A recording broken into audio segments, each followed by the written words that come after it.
Hola, yo soy Alejandra Herrera, soy estudiante de la Facultad de Medicina de la UNAM y actualmente estoy terminando mi tercer año en el Hospital General Manuel G. González. También soy instructora del Departamento de Farmacología y hoy vamos a dar la asesoría del Sistema Nervioso Autónomo.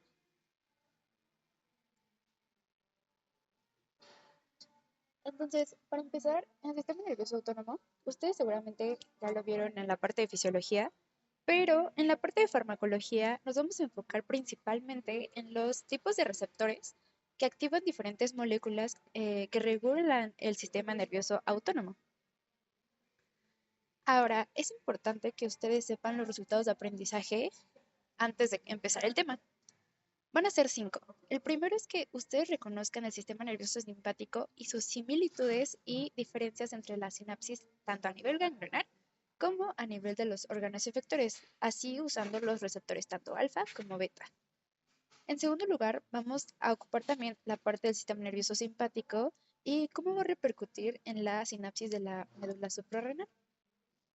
También tienen que reconocer el sistema nervioso parasimpático, sus similitudes y sus diferencias entre las sinapsis ganglionares y la sinapsis a nivel del órgano efector, es decir, usando los receptores de tipo M. Es importante que ustedes también distingan las cascadas de señalización de la interacción de cada receptor, es decir, vamos a ver que todos estos receptores están asociados a un tipo de proteína G. Y como ejercicio, al final del tema, vamos a contrastar antagonismos fisiológicos, en donde en el nodo sinoatrial, es decir, el músculo cardíaco, músculo lisovascular y músculo lisobronquial. Y creo que esta es la parte más importante donde ustedes ya van a poder entender como tal todo el tema. Entonces, para empezar, el sistema nervioso se va a dividir en sistema nervioso periférico y sistema nervioso central. Hablando del sistema nervioso periférico, se va a dividir en dos, sistema nervioso autónomo y sistema nervioso somático. El sistema nervioso somático lo vamos a dejar para otra clase. Pero el sistema nervioso autónomo, que es nuestro tema principal, se va a dividir en sistema nervioso simpático y sistema nervioso parasimpático. Ahora, hay que hablar un poquito de los dos sistemas nerviosos. El sistema nervioso simpático muchas veces se nos dice que es el de tipo de lucha-huida, de activación y de alerta, es decir, cuando nosotros tenemos que correr. Y pues tiene sentido, porque aquí se libera adrenalina, se dilatan las pupilas, aumenta la frecuencia cardíaca e inhibe el sistema digestivo, es decir, ahorita necesitamos correr, no necesitamos una parte del metabolismo. Y el sistema nervioso parasimpático nos va a estar ayudando la liberación de acetilcolina. Es decir, muchas veces al parasimpático lo conocemos porque se nos dice que es el que se activa después de comer. Es decir, de equilibrio, de relajación. Nosotros necesitamos al metabolismo porque acabamos de comer. No necesitamos correr. Entonces vamos a disminuir la frecuencia cardíaca y vamos a estimular al sistema digestivo. Ahora es importante reconocer que estos dos sistemas, yo sé que son diferentes, pero no hay que verlos y no hay que estudiarlos de forma aparte. Hay que verlos como que se complementan fisiológicamente. Entonces, para empezar el estudio en farmacología, tenemos que ver la parte anatómica y es muy importante esta parte. Vamos a empezar con el estudio del sistema nervioso parasimpático. El sistema nervioso parasimpático tiene una localización cráneo-sacra, es decir, craneal y la parte sacra que tenemos hasta abajo. Vamos a empezar con el estudio de la parte craneal. Vean la flechita que está hasta arriba, la azul. Ok. Tenemos una neurona que sale del bulbo raquídeo. Esta neurona con su axón, que es la línea amarilla, se le llama neurona preganglionar, es decir, está antes de nuestro ganglio, el círculo verde que vemos ahí. Pero tiene una característica, es que ese axón es muy largo. ¿Y por qué debe de ser muy largo? Porque justamente tiene que alcanzar nuestro ganglio y nuestro ganglio está cerca del músculo efector. Es decir, tenemos aquí nuestro ganglio y como tal los músculos a los que vamos a llegar o al órgano al que vamos a llegar. Entonces, estudiando la neurona preganglionar, una vez llegando al ganglio va a liberar acetilcolina y el receptor de acetilcolina en el ganglio es el NN2. Una vez haciendo sinapsis, va a sacar la neurona postganglionar. Esta neurona postganglionar va a ser chiquita, porque dijimos que el ganglio está literalmente al lado del órgano efector, ¿no? Entonces, si aquí está el ganglio y aquí el órgano, pues literalmente tenemos que tener un axón muy chiquito. Y no cambia el neurotransmisor, vamos a seguir liberando acetilcolina, pero ahora va a llegar al receptor de tipo M. ¿A dónde va a llegar? A estos nervios craneales, que los vamos a estudiar a continuación. Entonces, dijimos que la parte craneal viene desde el bulbo raquídeo, ¿no?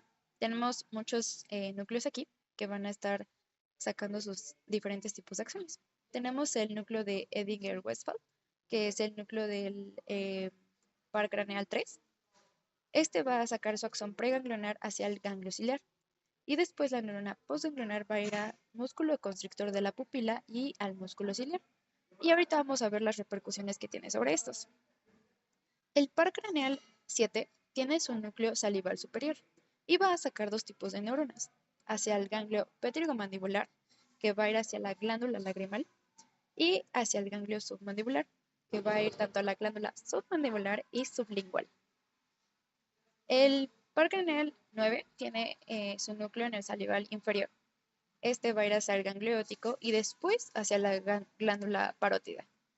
Y tenemos al núcleo del vago, que es el núcleo motor dorsal del vago y el núcleo ambiguo. Esto va a generar un axón hacia las vísceras. Si se dan cuenta, y como estamos estudiando la parte parasimpática, los órganos que mencioné son literalmente los órganos que nos van a estar ayudando a la parte metabólica, es decir, acabo de comer, necesito activar el parasimpático. Una vez estudiados la parte parasimpática de tipo craneal, vamos a estudiar la parte parasimpática de tipo sacral, que es la flechita azul que vemos abajo. Entonces, recordando, neurona preganglionar del parasimpático es muy larga y la neurona postganglionar de tipo parasimpático es muy chiquita.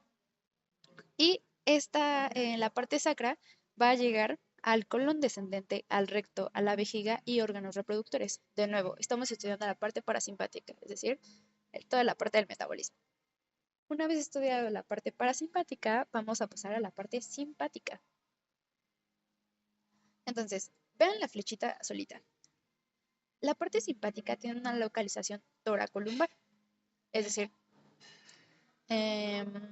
va a sacar nuestra primera neurona va a sacar su axón, pero allí hay que tomar mucha importancia.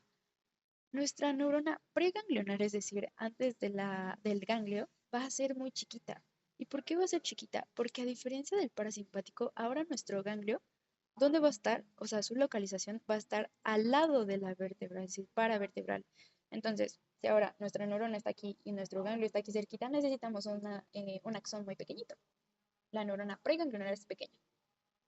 Entonces va a liberar acetilcolina hacia el receptor NN2 en el ganglio y una vez haciendo sinapsis ahí, va a sacar a la neurona postganglionar, que a diferencia del parasimpático, esta ahora es larga, porque ahora tiene que llegar la segunda neurona hasta el órgano efector. Y la otra gran diferencia es que ya no vamos a liberar acetilcolina, vamos a liberar noradrenalina. Y la noradrenalina va a tener su efecto en los receptores alfa y los receptores beta. Esto es en la mayoría de los órganos y regularmente así se estudia al simpático, pero hay dos excepciones a la regla. Uno, que es donde está la flechita la que se acaba de mover, la neurona preganglionar de nuevo chiquita llega al ganglio y la neurona postganglionar va a tener que llegar al otro órgano, pero ahora no se va a liberar noradrenalina, se va a liberar acetilcolina y la acetilcolina tiene un receptor de tipo M hacia las glándulas sudoríparas. Este es el único órgano que tiene como liberación acetilcolina de tipo simpático. Eso es muy importante que lo recuerden. Y en el último que vamos a estudiar, hacia la célula cromafin.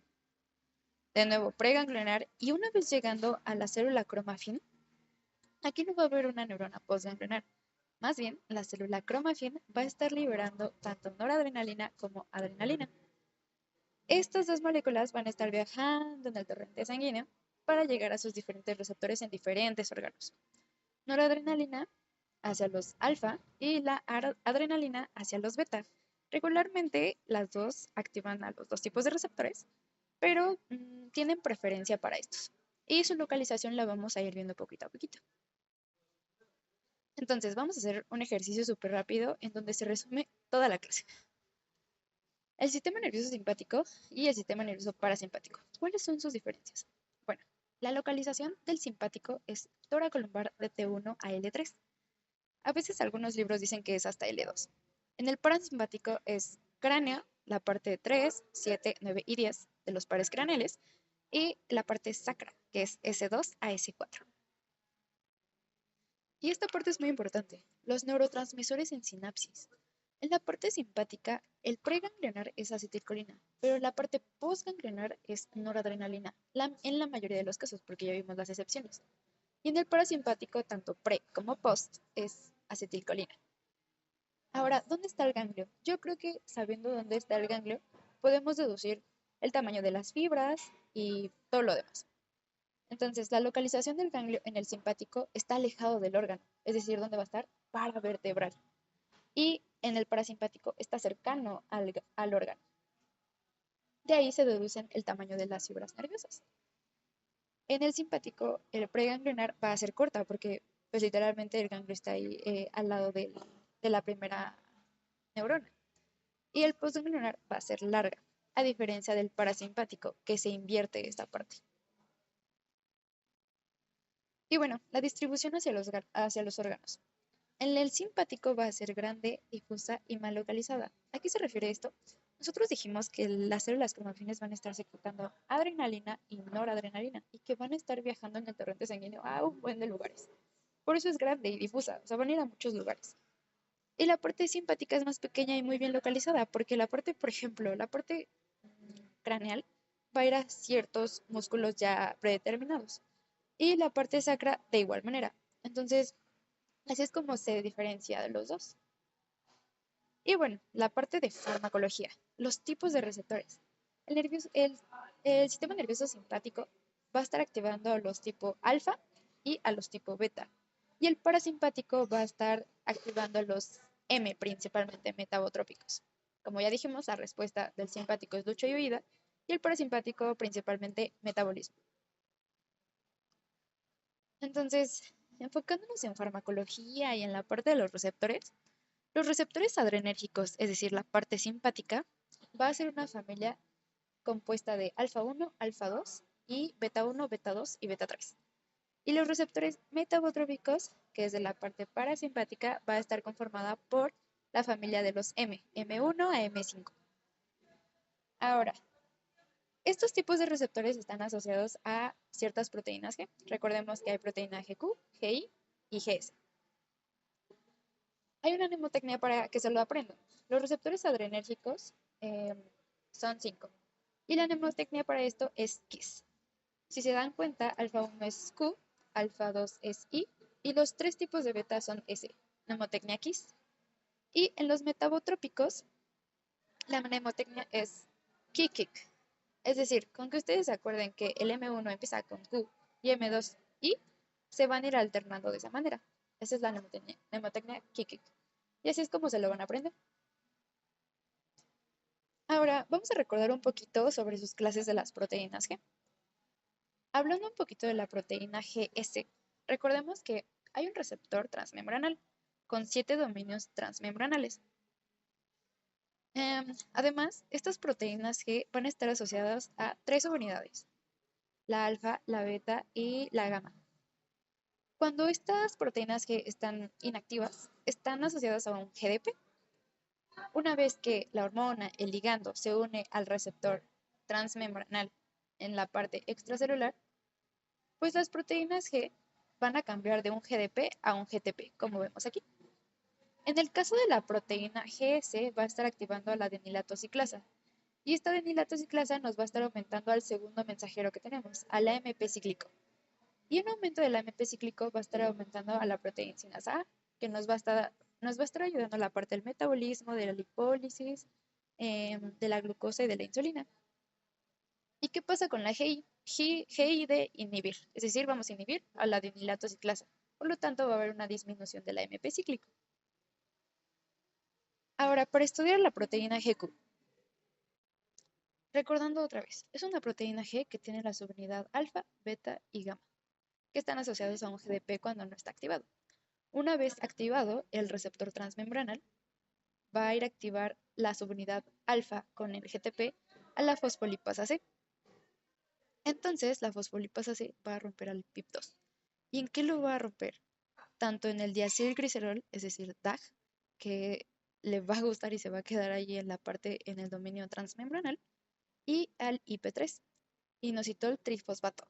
Este va a viajar por todo el citoplasma hasta llegar a su receptor en el retículo endoplásmico.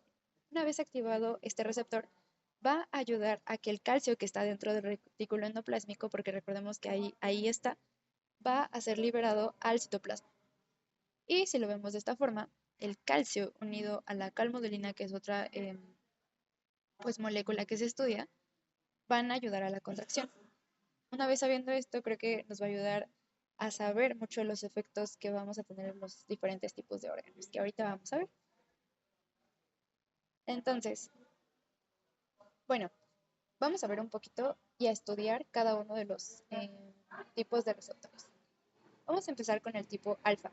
El alfa 1 principalmente van a estar en los vasos sanguíneos. Es su lugar como su mejor lugar para estar. También van a estar en el músculo constrictor de la pupila y en el músculo piloerector. ¿Y cuáles son sus efectos al activarlos? Bueno, dijimos que alfa 1 estaba asociado a GQ. ¿Y GQ qué era? Calcio, es decir, contracción. Por lo tanto, va a haber vasoconstricción, midriasis y erección del vello. Es decir, todo lo que pasa cuando nosotros corremos o estamos huyendo de algo. Los tipo alfa 2 los vamos a tener en las plaquetas, en la unión de la liberación del neurotransmisor y en los adipocitos. Va a haber una agregación plaquetaria, una inhibición de la liberación del neurotransmisor y va a inhibir la lipólisis. En tanto los beta, hay una igual mnemotecnia para esto. Los beta 1 de 1 es porque solamente tenemos un corazón. Van a estar en el corazón principalmente y en las glándulas suprarrenales. Y pues efecto va a ser inotropismo positivo y cronotropismo positivo. El inotropismo positivo se refiere a que va a haber un aumento de la contracción del músculo cardíaco. Y el cronotropismo positivo, es decir, va a haber un aumento de la frecuencia cardíaca, es decir, tenemos que correr, necesitamos que ese corazón trabaje más. En tanto los beta 2 de dos pulmones, porque tenemos dos pulmones, que es su principal sitio de localización. Entonces, beta 1 para corazón, porque un corazón, y beta 2 para pulmones. También puede estar en el músculo lisovascular, en el músculo esquelético y en el hígado. Y sus efectos van a ser relajación del músculo respiratorio, la dilatación, la captación de potasio y mayor glucogénolisis. Es decir, si rompemos el glucógeno, vamos a estar aumentando la glucosa porque la necesitamos para correr. Y el beta 3, que su efecto es activación de la lipólisis. De nuevo, si hacemos lipólisis, vamos a estar ayudando a esta parte de aumentar la energía a través de todas las vías bioquímicas que ya vimos en primerito. Ahora, ya acabamos en la parte de adrenérgicos, es decir, la parte simpática. Vamos a estudiar la parte parasimpática, que es decir, los receptores metabotrópicos. Lo tenemos en el sistema nervioso, el M1 lo tenemos en el sistema nervioso central y en los ganglios autónomos. Va a haber un incremento de la función cognitiva y un incremento de la despolarización de los ganglios autónomos.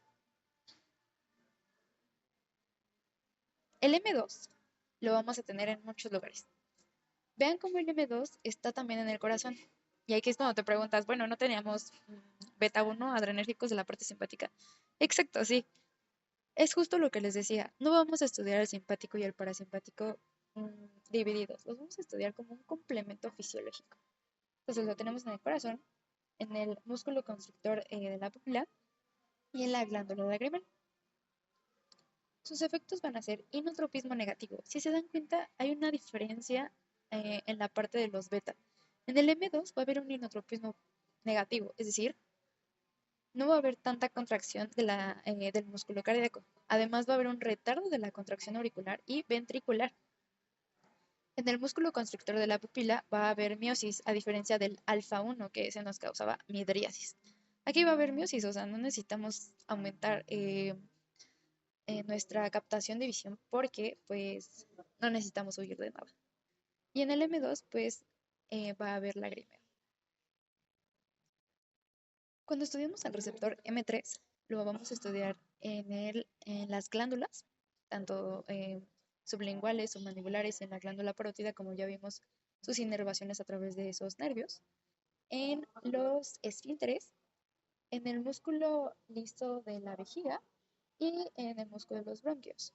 Entonces, sus efectos van a ser secreción de glándulas salivales, la relajación del esfínter y una contracción. Es decir, si contraemos al músculo de la vejiga, va a haber un vaciamiento. Y si relajamos al esfínter, entonces ese vaciamiento va a salir literalmente. Y también va a haber una contracción de los bronquios, a diferencia de lo que veíamos con beta 2. Y hablando un poquito del M4, va a estar en el sistema nervioso central, inhibiendo a la liberación del neurotransmisor. Y el M5 va a estar principalmente en la sustancia negra, en el mesencéfalo, es decir, recordemos que aquí hay neuronas dopaminérgicas, entonces nos va a ayudar a la facilitación de la liberación de dopamina. Por lo tanto, va a haber mayor locomoción y mayor movimiento. Ahora vamos a jugar un poquito con los antagonismos fisiológicos, que es el último resultado de aprendizaje que ustedes deben de tener. Tenemos a nuestro corazón, y lo mencionamos muchas veces. En el corazón, tanto el receptor beta 1, cuando nosotros lo activamos con un agonista, va a haber inotropismo positivo, es decir, aumento de esta contracción. Pero ¿qué pasa con el M2? Dijimos que había tanto beta 1 como M2 en el corazón. De igual manera, cuando nosotros le metemos un agonista de M2 al corazón, va a haber inotropismo positivo, inotropismo negativo, perdón. Entonces, ¿a qué se refiere esto? El beta 1 nos va a causar inotropismo positivo, pero el M2 inotropismo negativo. Entonces va a hacer un antagonismo de tipo fisiológico. En el músculo lisovascular, si nosotros activamos al alfa 1, va a haber contracción, pero si activamos al beta 2, que de igual manera esos dos tipos de receptores están en el músculo lisovascular, va a haber dilatación. Y por último, vamos a ver al pulmón. En el pulmón tenemos receptores de tipo beta 2. Cuando nosotros usamos agonistas de beta 2, va a haber broncodilatación. Pero si usamos agonistas de M3, va a haber broncoconstricción, porque recordemos que está asociado a FICU, es decir, contracción.